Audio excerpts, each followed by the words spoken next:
On a frozen February afternoon in 2019, outside a convenience store in rural Montana, three young men in their 20s surrounded a frail, homeless man in his 70s, mocking his tattered military jacket and pushing him to the ground.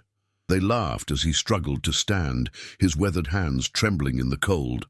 What they didn't know was that the patch on his jacket, faded and dirt-stained, bore the insignia of the 101st Airborne Division.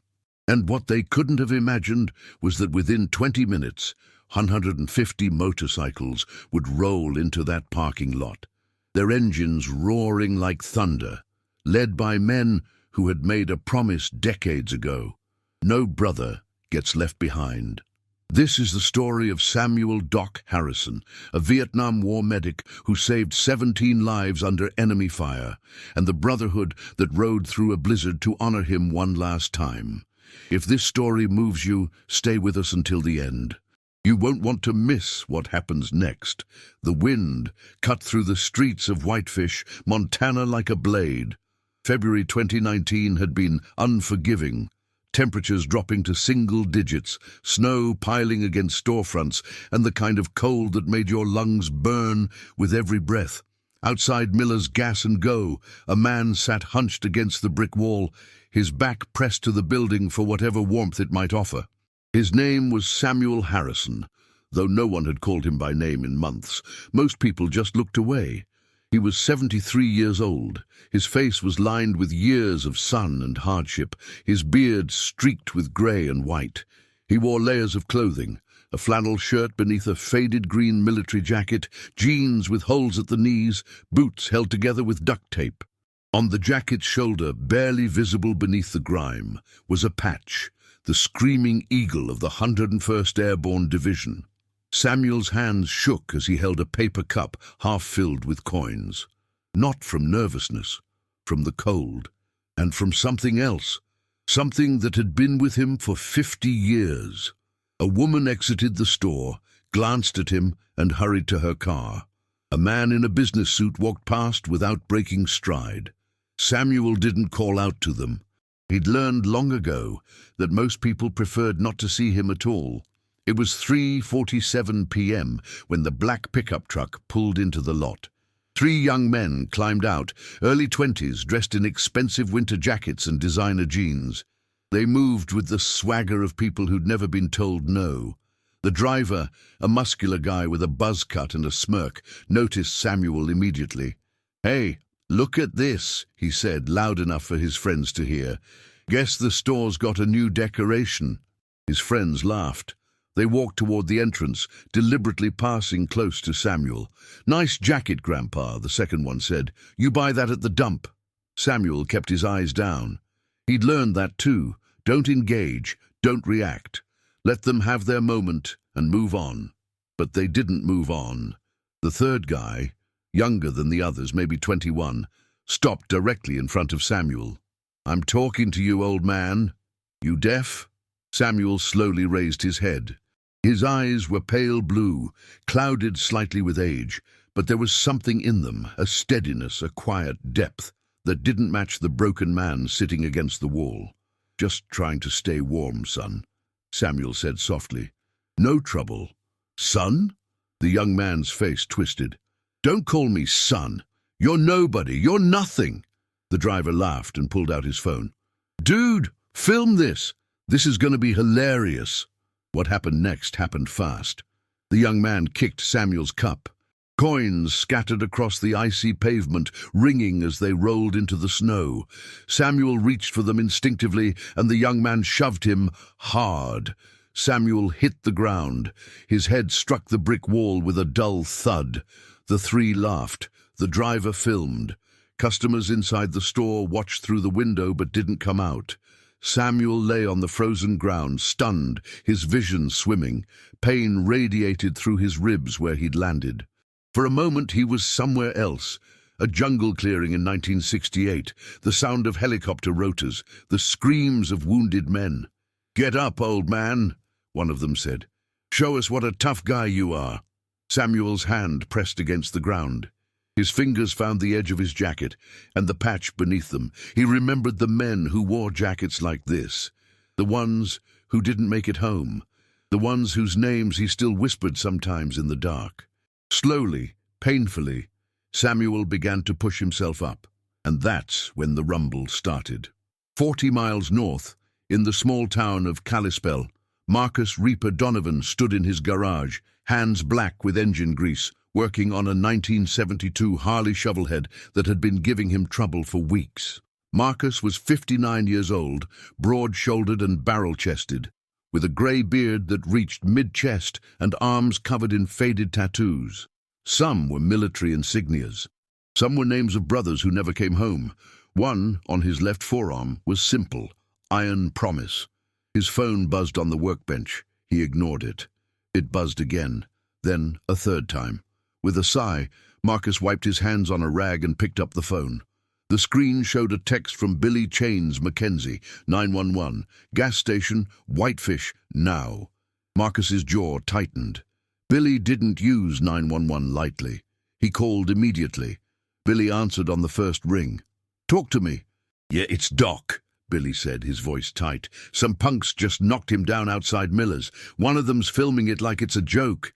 He's on the ground, Reaper. He's hurt." Marcus's hand clenched around the phone. "Doc Harrison?" "Yeah. Where are you?" 2 minutes out. I was passing through town when I saw it. But Reaper, there's 3 of them, and they're not backing off. We need bodies." Marcus was already moving. He grabbed his leather vest from the hook, the back embroidered with Iron Brothers MC, and beneath it, Montana chapter. He hit a button on his phone. The group chat lit up. Emergency call. Doc Harrison in trouble. Miller's Gas and Go, Whitefish. All available brothers respond immediately. Within seconds, replies flooded in. On my way. Axe rolling now. Preacher 10 minutes out. Stone Marcus climbed onto his bike, a matte black Road King with ape hangers, and kicked it to life. The engine roared, deep and primal.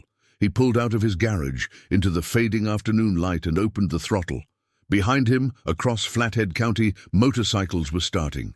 Men were grabbing vests, helmets, gloves. Phone calls were made. Old debts were remembered, and a promise made 50 years ago in the mud and blood of Vietnam was about to be kept.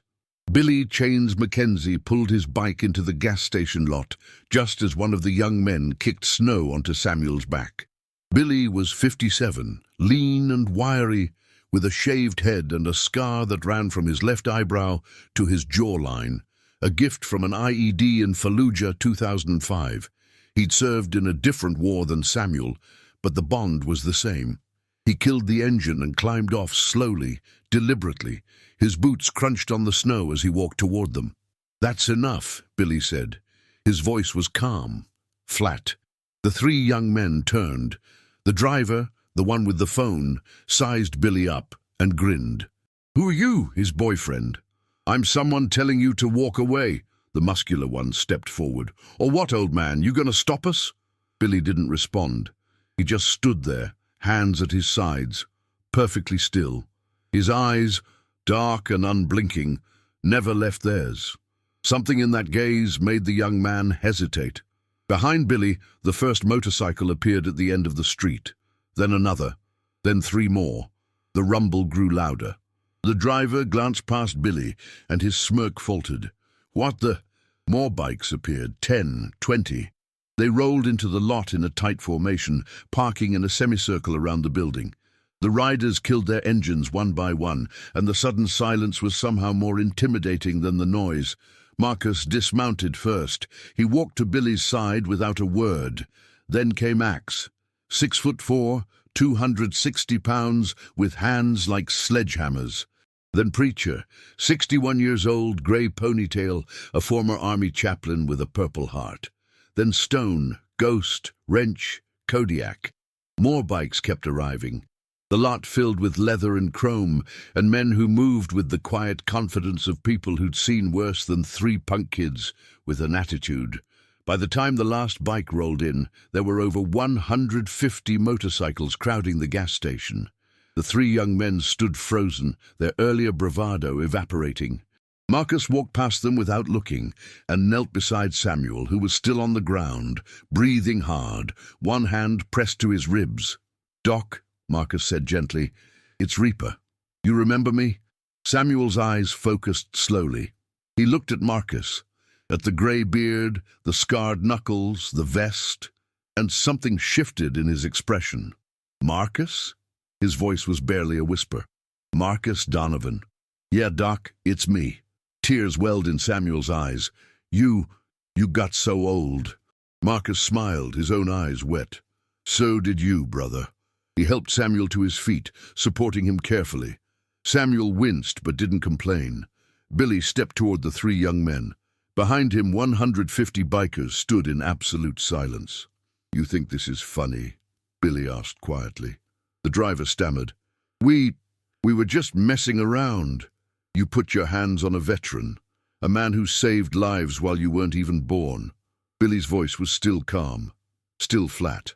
"You filmed it, you laughed. We didn't know. You didn't care." Marcus stood, Samuel leaning against him. "Here's what's going to happen," Marcus said. "You're going to apologize. Then you're going to leave. And you're going to remember this moment every time you think about disrespecting someone you don't know." The muscular one tried to salvage his pride. "And if we don't..." 150 men took a single step forward. The sound of their boots on pavement was like thunder. The young man went pale. "We're in Whitefish, Montana, 4:23 p.m. The temperature is 11 degrees. And 3 young men just learned what happens when you mess with a brother of the Iron Promise." The apology was mumbled, humiliating, and absolutely sincere. The 3 young men climbed into their truck and left, the driver's hands shaking so badly he stalled the engine twice. No one chased them. No one needed to. When they were gone, Marcus helped Samuel into the warmth of the gas station. The owner, a woman in her 50s named Clara, had already pulled a chair close to the space heater and was heating water for coffee. Samuel sank into the chair, his body trembling from cold and shock. Marcus draped his own jacket over Samuel's shoulders. The bikers filed in slowly, respectfully, filling the small store. Some stood by the windows, others leaned against shelves, all of them watching Samuel with a mix of reverence and grief. "Doc doesn't recognize most of us," Marcus said quietly to Billy. "It's been 50 years, and he's not the man he was." Billy nodded. "Doesn't matter. He's still Doc." Preacher stepped forward, removing his leather gloves. He was older than most of them, 61, with deep lines in his face and eyes that had seen too much. "Doc Harrison," Preacher said. "Sir, you probably don't remember me. My name's Robert Sullivan. You saved my life on April 7th, 1968, outside Hughes City. I took shrapnel in my chest, and you dragged me 200 yards through enemy fire. The doctors said I shouldn't have survived the blood loss, but you wouldn't let me go." Samuel looked up at him, confused. I don't..." "It's okay, sir. I remember, and I never forgot." Another man stepped forward, younger, maybe 55. "Doc, I'm Daniel Cruz. You didn't serve with me, but you served with my father, Corporal Miguel Cruz. He died in your arms in 1968. You held him. You told him he was brave. You promised him you'd write to my mother, and you did. You wrote to her for 20 years. She kept every letter." Samuel's face crumpled. "Miguel," he whispered. "I remember Miguel." One by one they came forward. "You saved my uncle. You carried my brother to the helicopter. You wrote to my mom when my dad didn't come home. You were there when no one else was." Some of the stories were about men Samuel had treated. Others were about letters he'd written, promises he'd kept, moments of kindness in the middle of hell. Samuel wept openly. Marcus knelt beside him, one hand on his shoulder. "We've been looking for you, Doc," Marcus said. "For months. We heard you were struggling. We heard you were on the streets. We tried to find you, but you kept moving." "I didn't want to be a burden," Samuel said, his voice breaking. "I didn't want anyone to see me like this." "You could never be a burden," Marcus said firmly. "You're our brother. Your family." Clara brought hot coffee. Samuel held the cup with both hands, letting the warmth seep into his frozen fingers. Billy crouched down so he was at Samuel's eye level. "Doc, we made a promise. Every man you saved, every family you helped, we all made the same promise. If you ever needed us, we'd come. No questions, no excuses." "I don't understand," Samuel said. "How did you all know? How did you get here so fast?" Marcus smiled. "We have a network, Doc, brothers across the country. When Billy sent the call, it went out to everyone. Guys rode in from Idaho, Wyoming, Washington. Some of them drove 6 hours just to be here." "Why?" Samuel's voice was barely audible. "Why would you do that?" "Because you did it for us first," Preacher said simply. "You didn't leave us behind, so we're not leaving you." Outside, the sun was setting. The temperature was dropping. But inside Miller's gas and go, surrounded by 150 men who refused to forget, Samuel Harrison felt warm for the first time in years.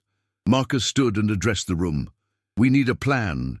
Doc needs medical attention, warm clothes, a place to stay. Long-term, he needs stability, support, a home." Axe spoke up from the back. "My sister runs a veterans shelter in Missoula. They've got beds, medical staff, counseling. I can get him in tonight." "Good," Marcus said, "but that's temporary. Doc deserves better than a shelter." Stone, a quiet man in his 60s with silver hair and thoughtful eyes, cleared his throat. "I own a property outside Kalispell. Small cabin on 10 acres. It's empty right now. I've been meaning to fix it up. If Doc wants it, it's his." Samuel looked up, stunned. "I can't accept—" "Yes, you can," Stone said firmly.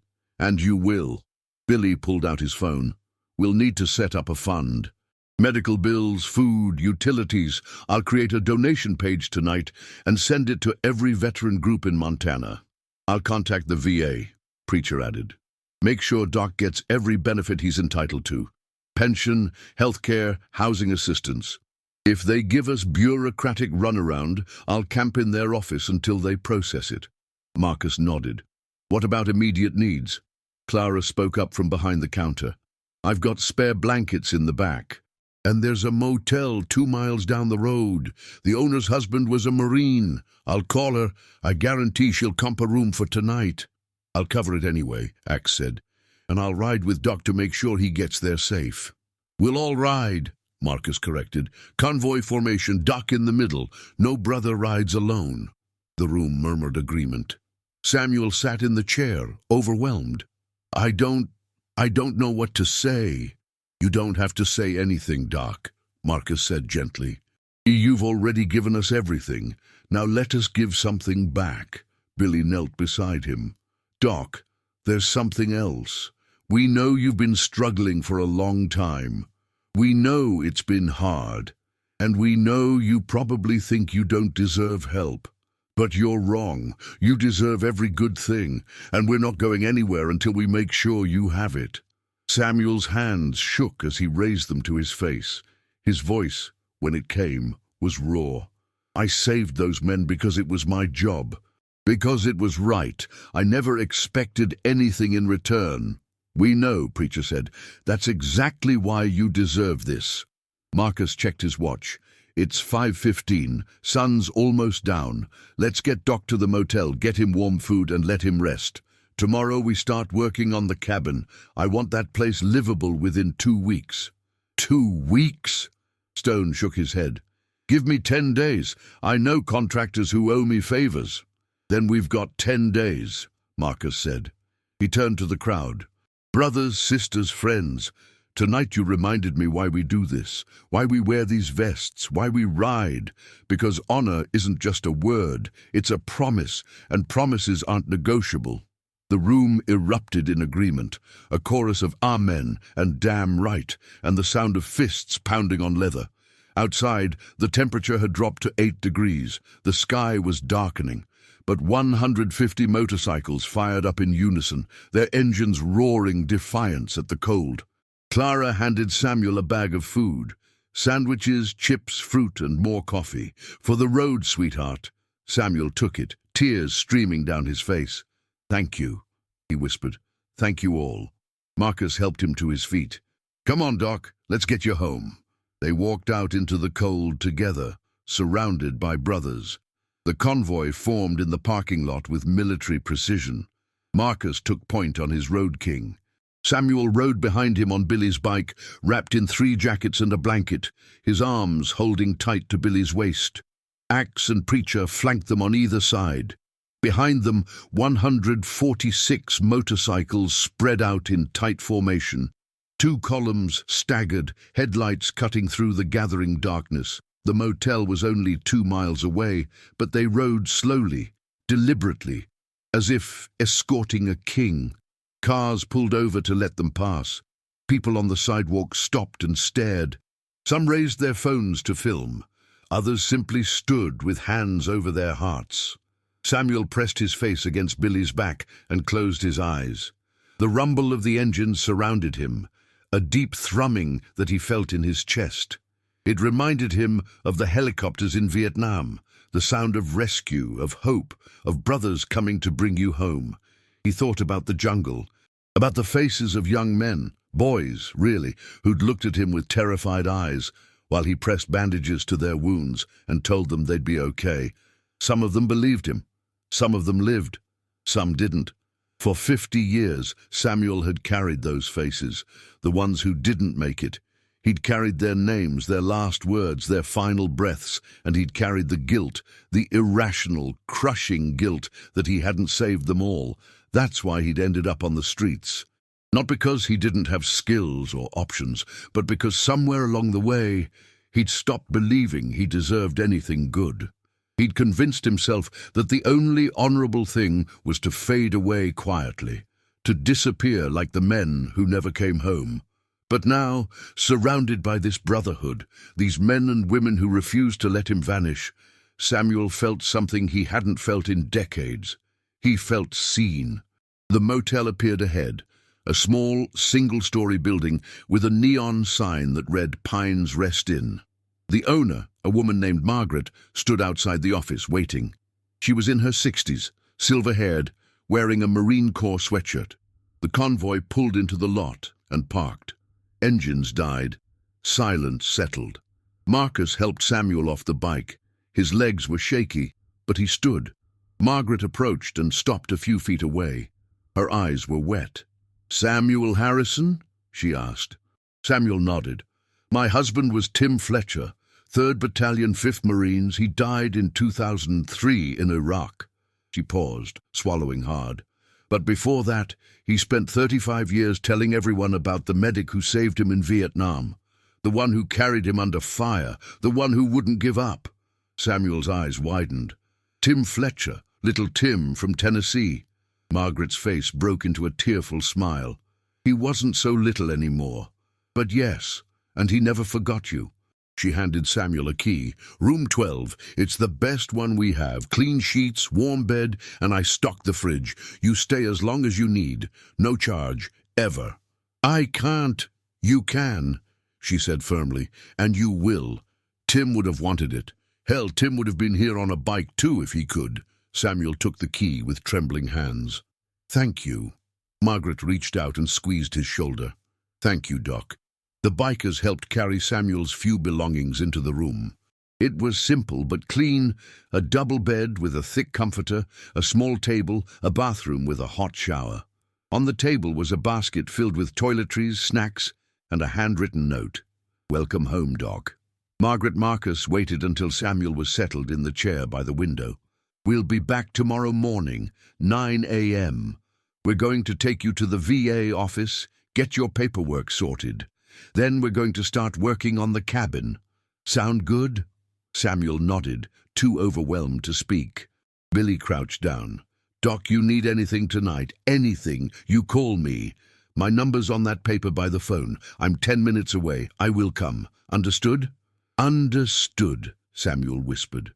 One by one, the bikers said their goodbyes. Some shook his hand, others hugged him. A few just stood there for a moment, looking at him like they were memorizing his face. When they were finally alone, Preacher lingered by the door. "Doc, can I say something?" "Of course." Preacher sat on the edge of the bed. For a long time I blamed myself for the men I couldn't save. I was a chaplain. I held dying boys and told them God loved them, and then I watched them die anyway. For years I thought I failed them."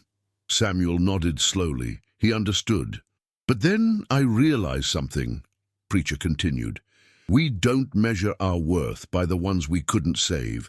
We measure it by the ones we did, by the comfort we gave, by the fact that we showed up and tried. You saved 17 men, Doc. 17 families got their sons back because of you. And tonight you saved something else. You reminded 150 people what honor looks like." Samuel's voice cracked. "I don't feel honorable." "That's because honor never does," Preacher said. "The truly honorable never recognize it in themselves. But we see it, and we won't let you forget." He stood and placed a hand on Samuel's shoulder. "Get some rest, brother. Tomorrow's a new day." When Preacher left, Samuel sat alone in the quiet room. Outside, he heard the motorcycles start one by one and ride away into the night. He looked down at his hands, old, scarred, still shaking slightly, but warmer now, steadier. For the first time in 10 years, Samuel Harrison went to bed believing he might actually have a future. If you've stayed with us this far, please consider hitting that like button. Doc's story isn't just about one man. It's about all of us and the promises we keep. 10 days later, Samuel stood in front of a small cabin nestled in the pines outside Kalispell. It wasn't much. 1 bedroom, a living area with a wood stove, a modest kitchen, a porch that looked out over 10 acres of snow-covered forest. But it was clean, warm, and solid. The bikers had worked 12-hour days to make it livable. Stone had overseen the renovations personally. The roof was patched, the plumbing fixed, the electrical rewired. Axe and his crew had installed new windows and insulation. Preacher had furnished it with donations, a bed, a couch, a table, even a small TV. Billy had stocked the pantry and fridge with enough food for months, and Marcus had mounted something above the door, a hand-carved wooden sign that read, "Doc's Place." Samuel stood on the porch, wrapped in a new jacket, thick, insulated with a patch on the shoulder, not his old military patch, a new one, Iron Brothers MC, honorary member. Behind him, 70 bikers who'd stayed to finish the work gathered in the yard. They'd come from across the state. Some had taken time off work, some had driven through storms. All of them were here for the same reason. Marcus stood beside Samuel. "What do you think, Doc?" Samuel's throat was too tight to speak. He just nodded. "There's one more thing," Marcus said. He pulled an envelope from his jacket. "The donation fund went live 5 days ago. We set a goal of $10,000 to cover your expenses for the year." He handed Samuel the envelope. "We raised $83,000 from veterans, families, strangers who heard your story. It's yours, Doc, every penny." Samuel opened the envelope with shaking hands and saw the bank statement. His knees buckled. Marcus caught him. "Easy, brother, easy."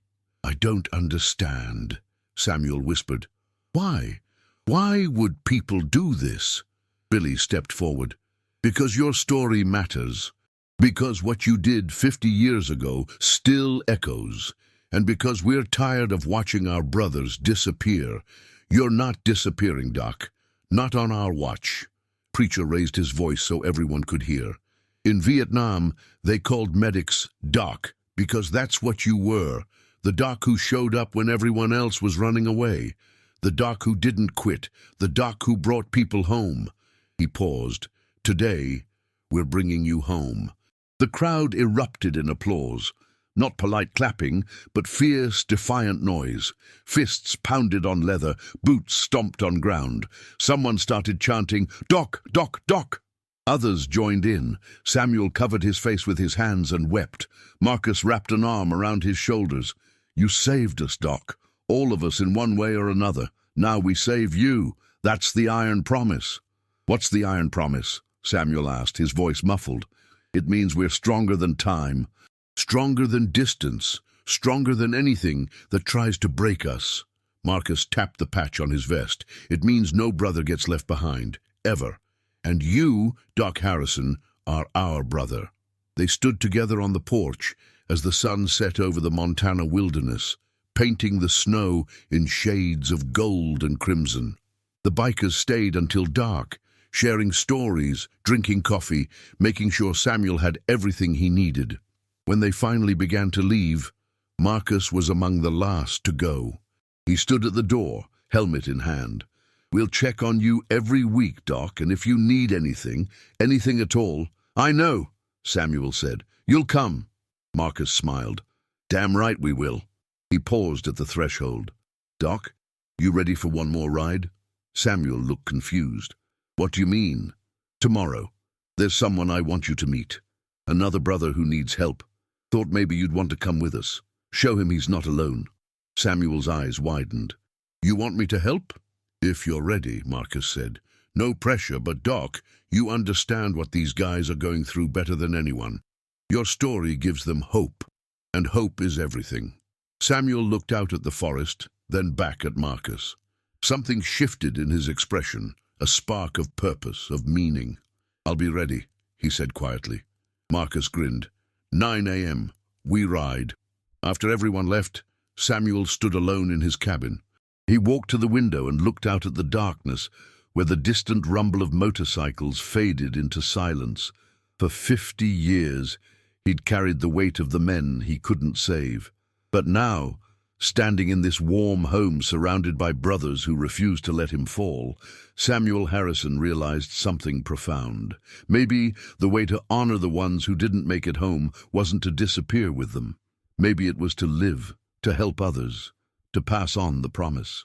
To prove that even in the darkest cold, brotherhood endures, like iron. 3 months later, Samuel Harrison stood in the parking lot of Miller's Gas and Go, the same place where 3 young men had knocked him to the ground. But this time, he wasn't alone. Beside him stood Marcus, Billy, Preacher, Axe and Stone. Behind them, 70 motorcycles idled, and in front of them stood a young veteran, maybe 25, thin and hollow-eyed, wearing a tattered army jacket. His name was Tyler. He'd been on the streets for 6 months. He'd lost hope. Until today. Samuel stepped forward and extended his hand. "Tyler, my name's Doc. These are my brothers, and we're here to bring you home." Tyler stared at the outstretched hand, tears streaming down his face. "I don't understand," he whispered. "Why would you help me?" Samuel smiled, a real smile, warm and certain. "Because someone helped me, and now it's my turn to help you. That's the iron promise. No brother gets left behind." Tyler took Samuel's hand. The engines roared to life, and the convoy rolled out, not to rescue someone this time, but to prove that promises made in brotherhood never die. They endure, like iron. Thank you for staying with us through Doc Harrison's journey. If this story moved you, please consider subscribing to our channel. Every week we share stories of courage, honor, and the unbreakable bonds that hold us together. Remember, no brother gets left behind. That's the iron promise.